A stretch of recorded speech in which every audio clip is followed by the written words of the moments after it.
বাংলাদেশে সেনা কর্মকর্তাদের বিচার প্রক্রিয়া, গাজায় যুদ্ধবিরতি নিয়ে ট্রাম্পের কথা আর দিল্লিতে তালেবান মন্ত্রীর প্রেস কনফারেন্স। চলুন আজকের গুরুত্বপূর্ণ বিষয়গুলো একটু দেখে নিই। তো প্রথম ব্যাপারটা হলো ১৯৭১-এর মুক্তিযুদ্ধের সময়কার মানবতাবিরোধী অপরাধের অভিযোগে আমাদের আন্তর্জাতিক অপরাধ ট্রাইব্যুনাল মানে আইসিটি ২৫ জন সাবেক ও বর্তমান সেনা কর্মকর্তার বিরুদ্ধে গ্রেফতারি পরোয়ানা জারি করেছে। বুঝতেই পারছেন, এটা সেনাবাহিনীর জন্য বেশ একটা স্পর্শকাতর পরিস্থিতি তৈরি করেছে। এদের মধ্যে আবার ১৫ জন যারা এখনও কর্মরত। সেনাবাহিনী কিন্তু তাদের নিজেদের হেফাজতে নিয়েছে, যদিও তারা বলছে আনুষ্ঠানিকভাবে পরোয়ানা নাকি এখনও হাতে পায়নি। একজন অবশ্য পলাতক। আর এই অবস্থায় ঢাকা সেনানিবাসের একটা বিল্ডিংকে মানে MES বিল্ডিং ৫৪কে অস্থায়ী কারাগার ঘোষণা করা হয়েছে। ধারণা করা হচ্ছে যাদের হেফাজতে নেওয়া হয়েছে তাদের সম্ভবত এখানেই রাখা হবে। ২২ অক্টোবরের মধ্যে তাদের ট্রাইব্যুনালে হাজির হতে বলা হয়েছে। বিচার কিন্তু আইসিটি আইনেই হবে, দরকার হলে অনুপস্থিতিতেও হতে পারে। আচ্ছা, দ্বিতীয় যে বিষয়টা, মার্কিন প্রেসিডেন্ট ডোনাল্ড ট্রাম্প ইসরায়েল সফরের ঠিক আগে বলেছেন গাজায় নাকি যুদ্ধ শেষ হয়েছে। সোমবার তিনি ইসরায়েলের পার্লামেন্ট মানে নেসেটে ভাষণও দিয়েছেন। সেখানে তিনি প্রধানমন্ত্রী নেতানিয়াহুর বেশ প্রশংসাই করলেন আর তার যে দুর্নীতির বিচার চলছে সেখান থেকে ক্ষমা পাবেন এমন আশাও করলেন। ট্রাম্প আর মিশরের প্রেসিডেন্ট আল-সিসি মিলে একটা শান্তি সম্মেলনেরও আয়োজন করছেন। ওদিকে হামাস জীবিত জিম্মিদের ছেড়ে দিয়েছে আর ইসরায়েল ও ফিলিস্তিনি বন্দীদের মুক্তি দিচ্ছে। তেল আবিবে তো মুক্তি পাওয়া জিম্মিদের স্বাগত জানাতে বেশ ভিড় দেখা গেছে। আর সবশেষে দিল্লিতে আফগান তালেবান পররাষ্ট্রমন্ত্রী আমির খান মুত্তাকির কথা বলি। আগেরবার নারী সাংবাদিকদের বাদ দিয়ে প্রেস কনফারেন্স করে উনি বেশ সমালোচিত হয়েছিলেন, মনে আছে? তো রবিবার তিনি আবার নারী সাংবাদিকদের নিয়েই বসেছেন আর আগের ঘটনাটাকে বলছেন অনিচ্ছাকৃত বা নাকি কারিগরি ত্রুটি ছিল। ভারত সরকার অবশ্য এটাকে আফগান দূতাবাসের ব্যাপার বলে একটু দূরত্ব রাখছে। মুত্তাকি আফগানিস্তানে ভারতের পুরনো প্রজেক্টগুলো আবার চালু করা, ব্যবসা বাড়ানো আর ফ্লাইট চালুর সম্ভাবনার কথাও বলেছেন। এই ছিল আজকের মূল খবরগুলোর সারসংক্ষেপ। স্বাগত সবাইকে। আজ ১৩ই অক্টোবর ২০২৫। গত কিছুদিনে বেশ কিছু ঘটনা ঘটেছে আর তার রেশ ধরে পরিস্থিতি বেশ খানিকটা বদলে গেছে বা নাড়া খেয়েছে বলা যায়। ঠিক, অনেকগুলো গুরুত্বপূর্ণ ঘটনা। আমরা চেষ্টা করব বিভিন্ন সংবাদ, বিশ্লেষণ, সরকারি বিবৃতি থেকে মূল বিষয়গুলো তুলে ধরতে। হ্যাঁ, বোঝার চেষ্টা করব এর প্রভাব ঠিক কোথায় গিয়ে পড়তে পারে। আজকের আলোচনায় তো থাকছে বিচার, রাজনীতি, আঞ্চলিক পরিস্থিতি, অনেক কিছুই। একদম। বিশেষ করে বাংলাদেশে কয়েকজন সেনা কর্মকর্তার বিরুদ্ধে আন্তর্জাতিক অপরাধ ট্রাইব্যুনালের পদক্ষেপ, সেটা তো একটা বড় ঘটনা। অবশ্যই। এর পাশাপাশি মধ্যপ্রাচ্যের খবর আছে, গাজায় যুদ্ধবিরতি, জিম্মি মুক্তি, ডোনাল্ড ট্রাম্পের সফরও তো হলো। হ্যাঁ, সেটাও দেখব। আর দেশের ভেতরে জুলাই সনদ, নির্বাচন পদ্ধতি নিয়ে বিতর্ক, আবার আফগানিস্তানের খবর, সীমান্ত উত্তেজনা, অনেক কিছুই আছে। তাহলে আর দেরি না করে শুরু করা যাক। প্রথমেই আসি বাংলাদেশের সেনা কর্মকর্তাদের বিচারের প্রসঙ্গে। আন্তর্জাতিক অপরাধ ট্রাইব্যুনাল যেটা মানবতাবিরোধী অপরাধের বিচার করে। খুবই গুরুত্বপূর্ণ অভিযোগ আর গ্রেফতারি পরোয়ানাও জারি হয়েছে। হ্যাঁ, এটা নিয়ে তো রীতিমতো তোলপাড় চলছে। বাংলাদেশের ইতিহাসে এই প্রথম একসাথে এতজন, তাও আবার সিনিয়র সেনা কর্মকর্তা, আর বিচারটা হচ্ছে বেসামরিক ট্রাইব্যুনালে। ঘটনার পর সেনাবাহিনীর প্রতিক্রিয়া কী ছিল? তারা তো একটা সংবাদ সম্মেলনও করেছে। হ্যাঁ, বেশ দ্রুতই প্রতিক্রিয়া জানিয়েছে তারা। ১১ই অক্টোবর সংবাদ সম্মেলনে তারা বলেছে যে আদালতের আদেশ বা পরোয়ানা আনুষ্ঠানিকভাবে হাতে পায়নি তারা। তবে মিডিয়া থেকে জানার পরে কর্মরত ১৫ জন কর্মকর্তাকে আইনি প্রক্রিয়ার অংশ হিসেবে নিজেদের হেফাজতে নিয়েছে। কিন্তু এর মধ্যেই তো একজন কর্মকর্তা, মেজর জেনারেল কবির আহমেদ, তিনি নিখোঁজ। হ্যাঁ, সেনাবাহিনী সেটাই জানিয়েছে। আইনজীবীর সাথে দেখা করতে বেরিয়েছিলেন, তারপর আর ফেরেননি। তো সেনাবাহিনী কি বলছে? তারা তাকে অবৈধ অনুপস্থিত ঘোষণা করেছে। বলছে ব্যবস্থা নেওয়া হচ্ছে, দেশে বা বিদেশে খুঁজে বের করার চেষ্টা চলছে। এটা পরিস্থিতিকে আরেকটু জটিল করল তো বটেই। অবশ্যই। তবে সেনাবাহিনী কি বিচার প্রক্রিয়ায় সহযোগিতা করার কথা বলছে? হ্যাঁ, তারা খুব স্পষ্ট করেই বলেছে যে আইনের প্রতি শ্রদ্ধাশীল। সেনাপ্রধানের বক্তব্য উদ্ধৃত করা হয়েছে, আমরা ন্যায়ের পক্ষে আছি, ইনসাফের বিষয়ে কোনো আপোষ নয়, এরকম। যদিও তারা এটাও স্বীকার করেছে যে এই ঘটনায় স্বাভাবিকভাবেই সেনা সদস্যদের মনোবলে কিছুটা প্রভাব পড়েছে। আচ্ছা, আর যারা অবসরপ্রাপ্ত কর্মকর্তা তাদের ব্যাপারে? তাদের বিষয়ে সেনাবাহিনী বলছে তারা তো সরাসরি সেনা আইনের আওতায় নেই, তবে তারা চাইলে নিজেরা সেনা হেফাজতে আসতে পারেন বা আদালতে আত্মসমর্পণ করতে পারেন।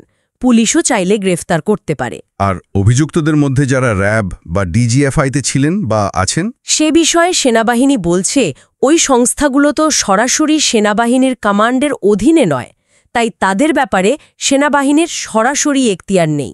এর মধ্যেই সরকারও একটা পদক্ষেপ নিয়েছে দেখলাম, সেনানিবাসের ভেতরে অস্থায়ী কারাগার। হ্যাঁ, স্বরাষ্ট্র মন্ত্রণালয় একটা প্রজ্ঞাপন জারি করেছে। ঢাকা সেনানিবাসের বাসার রোডের কাছে এমইএস বিল্ডিং ৫৪কে অস্থায়ী কারাগার ঘোষণা করা হয়েছে। ধারণা করা হচ্ছে হেফাজতে নেওয়া ১৫ জন কর্মকর্তাকে ওখানেই রাখা হবে। বিচার প্রক্রিয়াটা তাহলে এগোবে কিভাবে? ট্রাইব্যুনাল কি বলছে? ট্রাইব্যুনালের চিফ প্রসিকিউটর বা অন্যরা যারা আছেন তারা বলছেন বিচারটা ট্রাইব্যুনালের নিজস্ব আইনেই হবে। ২২ অক্টোবরের মধ্যে অভিযুক্তদের হাজির হতে বলা হয়েছে। হাজির হয়ে তারা জামিন চাইতে পারবেন? হ্যাঁ, জামিনের আবেদন করতে পারবেন। আর যদি কেউ হাজির না হন, মানে অনুপস্থিত থাকেন, তাহলে পত্রিকায় বিজ্ঞাপন দেওয়া হবে। তারপর তাদের অনুপস্থিতিতেই বিচার চলবে, যেমনটা এই যে শেখ হাসিনার মামলায় হচ্ছে আর কি। আচ্ছা, এই যে বেসামরিক আদালতের সেনা কর্মকর্তাদের বিচার, এটা নিয়ে আইন বিশেষজ্ঞদের মধ্যে কি কোনো বিতর্ক আছে বা ভিন্নমত? দেখুন, ডক্টর শাহদিন মালেক বা আরও অনেকেই বলছেন এর আগেও তো নজির আছে। ধরুন, বিডিআর বিদ্রোহের পরের বিচার বা নারায়ণগঞ্জের ৭ খুনের মামলা, সেগুলোতেও তো সেনা কর্মকর্তারা ছিলেন। মানে বেসামরিক আদালতে বিচারের ক্ষেত্রে আইনি বাধা নেই। কিন্তু হাসনাত কাইয়ুম বা অন্যরা একটা আইনের সংশোধনীর কথা বলছেন না? হ্যাঁ, আন্তর্জাতিক অপরাধ ট্রাইব্যুনালের আইনের একটা সংশোধনী। সেখানে বলা আছে ট্রাইব্যুনালে কারুর বিরুদ্ধে যদি ফর্মাল চার্জ বা আনুষ্ঠানিক অভিযোগ গৃহীত হয়, তাহলে তিনি আর সরকারি চাকরিতে থাকতে পারবেন না। ও, এটা তো গুরুত্বপূর্ণ পয়েন্ট। ঠিক, সেনাবাহিনী নাকি এই বিষয়টা নিয়ে সরকারের কাছে ব্যাখ্যা চাইবে যে এটা তাদের ক্ষেত্রে কিভাবে প্রযোজ্য হবে। বুঝলাম। এই পুরো ঘটনাটা তো রাজনৈতিক আর সামাজিকভাবেও বিরাট আলোচনার বিষয়। বিভিন্ন দিক থেকে প্রতিক্রিয়া আসছে নিশ্চয়ই। অবশ্যই, সারা দেশে ব্যাপক আলোচনা, গুজবও ছড়াচ্ছে। সোশ্যাল মিডিয়াতে পক্ষে বিপক্ষে নানা কথা। বিএনপি যেমন একটা বিবৃতি দিয়েছে, বেশ সতর্কভাবে বলেছে সীমা লঙ্ঘনকারীরা বিচারের মুখোমুখি হোক। এটাকে কি বিচার প্রক্রিয়ার প্রতি সমর্থন হিসেবে দেখা হচ্ছে? অনেকে সেভাবেই দেখছেন, মানে এক ধরনের পরোক্ষ সমর্থন আর কি। তবে বিশ্লেষকদের মধ্যে কিন্তু ভিন্ন ভিন্ন মত আছে। কিরকম? যেমন ধরুন, অবসরপ্রাপ্ত মেজর এমদাদুল ইসলাম, উনার মতো কেউ কেউ আশঙ্কা করছেন এতে সেনাবাহিনীর মর্যাদা হয়তো ক্ষুণ্ণ হতে পারে বা আন্তর্জাতিক শান্তিরক্ষা মিশনে প্রভাব পড়তে পারে। আবার অন্য মতও আছে? হ্যাঁ, যেমন ডক্টর আব্দুর রব খান মনে করছেন সেনাবাহিনী যদি স্বচ্ছভাবে এই বিচারে সহযোগিতা করে তাহলে তাদের ভাবমূর্তি বরং আরও উজ্জ্বল হবে। মানে প্রমাণ হবে যে কেউই আইনের ঊর্ধ্বে নয়। এদিকে সরকার থেকে একটা আশ্বাসও দেওয়া হয়েছে যে আর কোনো গ্রেফতারি পরোয়ানা আসছে না। হ্যাঁ, প্রধান উপদেষ্টার প্রেস সচিব জানিয়েছেন আপাতত আর কোনো নতুন সেনা কর্মকর্তার বিরুদ্ধে গ্রেফতারি পরোয়ানা জারির পরিকল্পনা নেই। প্রথম আলোর একটা রিপোর্টে দেখছিলাম শুধু এই ২৫ জনই নয়, জুলাই অভ্যুত্থান বা তার আগের সময়ের গুম নির্যাতনের অভিযোগে মোট ১০টা মামলায় শেখ হাসিনা, সাবেক মন্ত্রী, আরও অনেক সেনা পুলিশ কর্মকর্তাসহ মোট ৯৪ জনের বিরুদ্ধে নাকি ট্রাইব্যুনালে আনুষ্ঠানিক অভিযোগ জমা পড়েছে। ঠিক, তার মানে বিষয়টা কিন্তু বেশ বড়। এই বিচার আর জবাবদিহিতার প্রক্রিয়াটা কোথায় গিয়ে দাঁড়ায় সেটা আসলেই দেখার বিষয়। এটা নিঃসন্দেহে বাংলাদেশের জন্য একটা খুব স্পর্শকাতর মুহূর্ত। একদম। এবার একটু আন্তর্জাতিক অঙ্গনে যাই। মধ্যপ্রাচ্য, বিশেষ করে গাজা পরিস্থিতি, সেখানে বেশ কিছু নাটকীয় ব্যাপার ঘটল। ডোনাল্ড ট্রাম্প ইসরায়েল সফরে গিয়ে ঘোষণা দিলেন গাজায় যুদ্ধ শেষ। হ্যাঁ, রীতিমতো ঘোষণা দিয়েই তিনি ইসরায়েল সফরে গেলেন। বললেন যুদ্ধবিরতি টিকে থাকবে। নেতানিয়াহু আর কাতারের প্রশংসাও করলেন। আর বরাবরের মতোই নোবেল শান্তি পুরস্কারের প্রতি তার আগ্রহটাও আবার জানালেন, নিজেকে শান্তির জন্য ভালো বলে। তাকে তো ইসরায়েলে বেশ সম্মানও জানানো হলো। হ্যাঁ, উষ্ণ অভ্যর্থনা পেয়েছেন। ইসরায়েলের সর্বোচ্চ বেসামরিক সম্মাননা প্রেসিডেন্সিয়াল মেডেল অফ অনার দেওয়া হয়েছে তাকে। নেসেটে ভাষণও দিয়েছেন। সেখানে নেতানিয়াহুকে অসাধারণ সাহসী বলেছেন, আবার দাবি করেছেন অস্ত্র সরবরাহের মাধ্যমেই শান্তি এসেছে। এবং তিনি ইসরায়েলি প্রেসিডেন্টকে অনুরোধও করেছেন নেতানিয়াহুর বিরুদ্ধে যে দুর্নীতির বিচার চলছে সেটা যেন ক্ষমা করে দেওয়া হয়। যদিও তার ভাষণের সময় বিরোধী এমপিরা ফিলিস্তিনকে স্বীকৃতি দিন প্ল্যাকার্ড নিয়ে বাধা দেওয়ার চেষ্টাও করেছিলেন। এই সফরের সময় তো আসল ঘটনাটা ঘটল, মানে জিম্মি মুক্তি। হ্যাঁ, এটাই সবচেয়ে গুরুত্বপূর্ণ অগ্রগতি বলা যায়। হামাসের হাতে যে ২০ জন জীবিত ইসরায়েলি জিম্মি ছিলেন তাদের সবাইকে মুক্তি দেওয়া হয়েছে ২ দফায় রেড ক্রসের মাধ্যমে। তারা ইসরায়েলে ফিরেছেন? হ্যাঁ, ফিরে গেছেন। তেল আবিবে তাদের পরিবারের সদস্যদের সেই অপেক্ষার শেষ। মানে খুবই আবেগঘন দৃশ্য ছিল। মুক্তি পাওয়াদের কয়েকজনের নামও জানা গেছে, যেমন অ্যারিয়েল আর ডেভিড কুনিও, বারম্যান যমজ ভাই, ওমরি মিরান, এরকম। অন্যদিকে ফিলিস্তিনি বন্দীদেরও তো মুক্তি দেওয়ার কথা ছিল।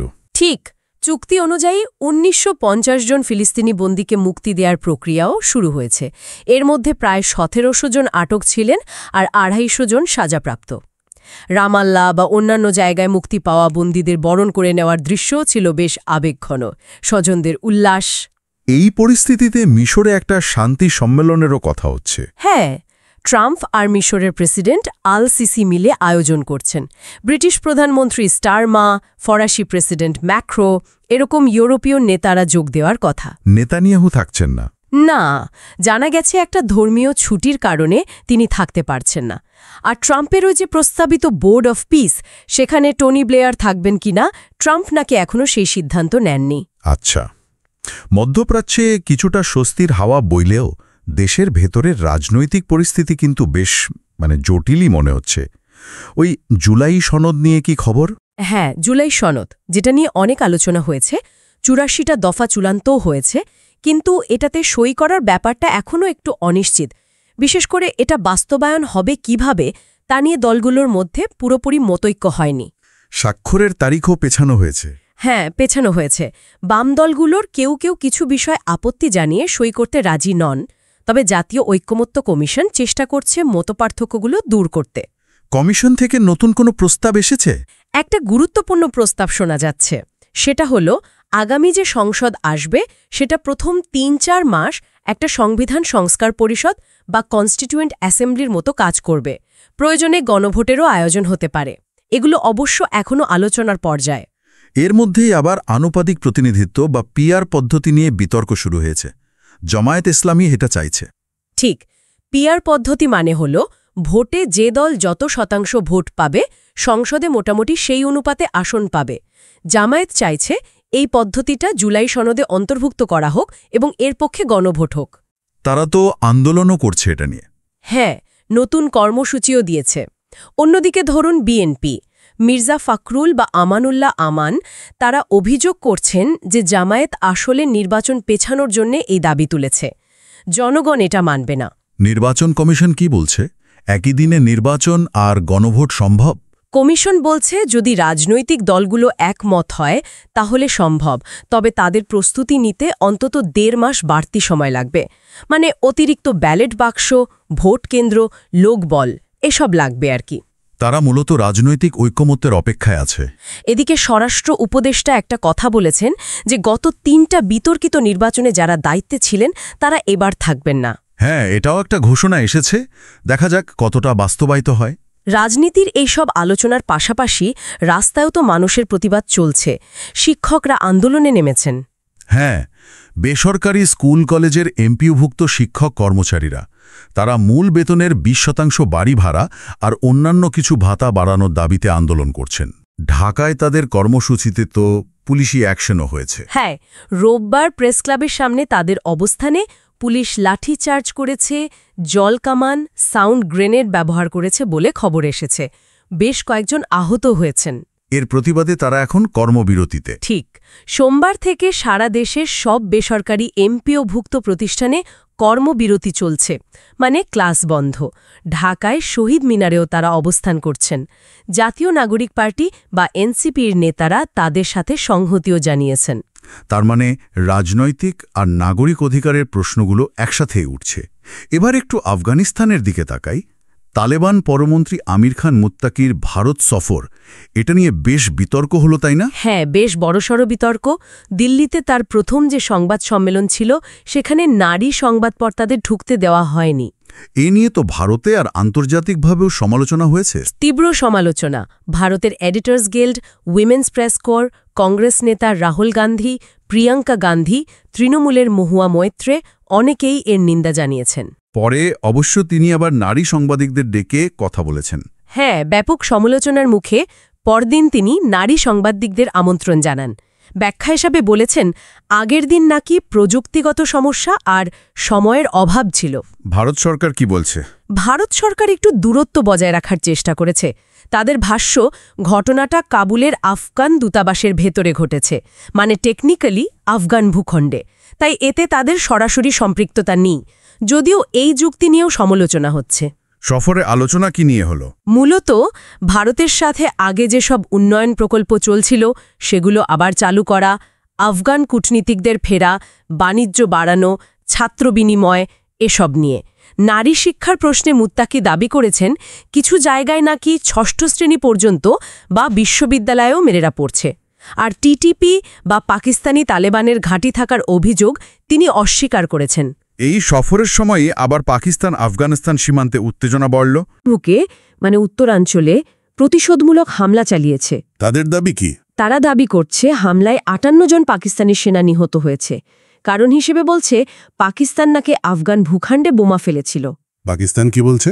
পাকিস্তান বলছে এটা বিনা উস্কানিতে হামলা, আর তারা আবারও আফগানিস্তানকে টিটিপি সন্ত্রাসীদের আশ্রয় দেওয়ার জন্য অভিযুক্ত করছে। যদিও তালেবান এটা মানে না। পাকিস্তানের স্বরাষ্ট্রমন্ত্রী মুহসিন নাকভি তো বেশ কড়া হুঁশিয়ারি দিয়েছেন। বলেছেন, প্রতিটি ইটের জবাবে একটি পাথর দিয়ে জবাব দেওয়া হবে। গোলাগুলির খবরও আসছে। হ্যাঁ, কুনার আর কুররাম সীমান্তের দিকে গোলাগুলির খবর পাওয়া গেছে।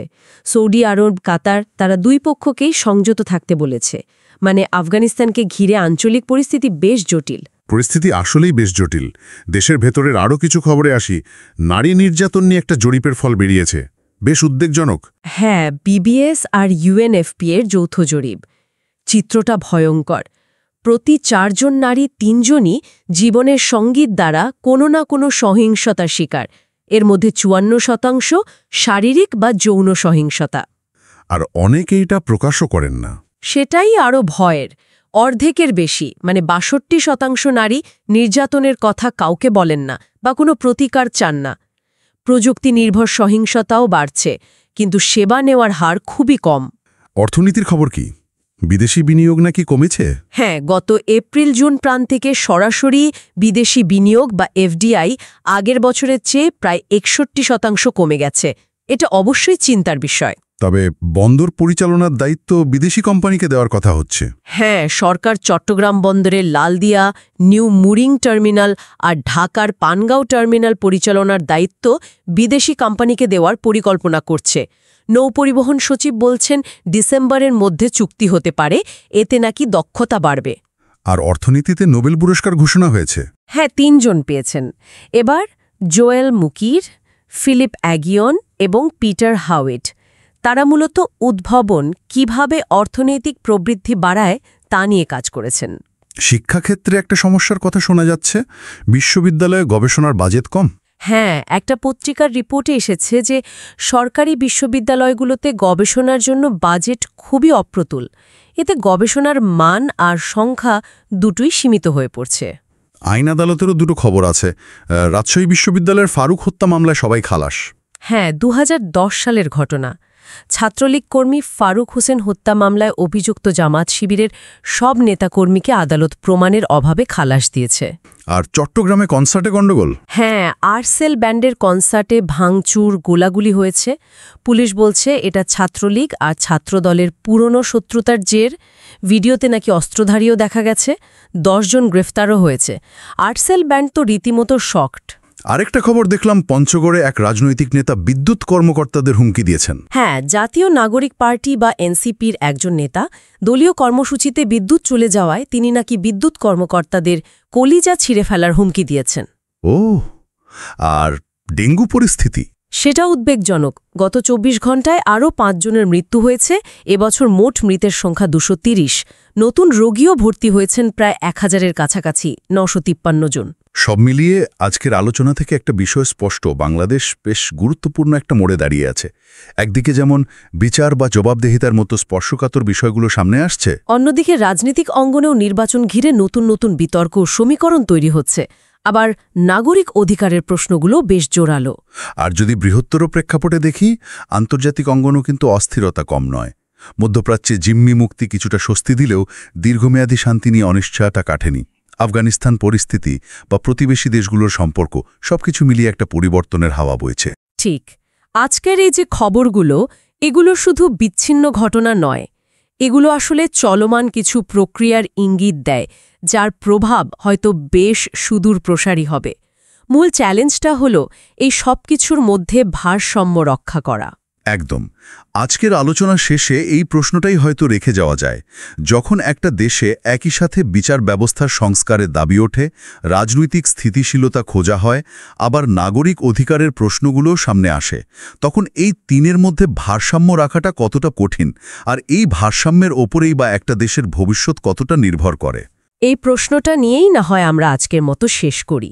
আগামী পর্বে আবার নতুন কিছু বিষয় নিয়ে কথা হবে। আমাদের সাথে থাকার জন্য ধন্যবাদ।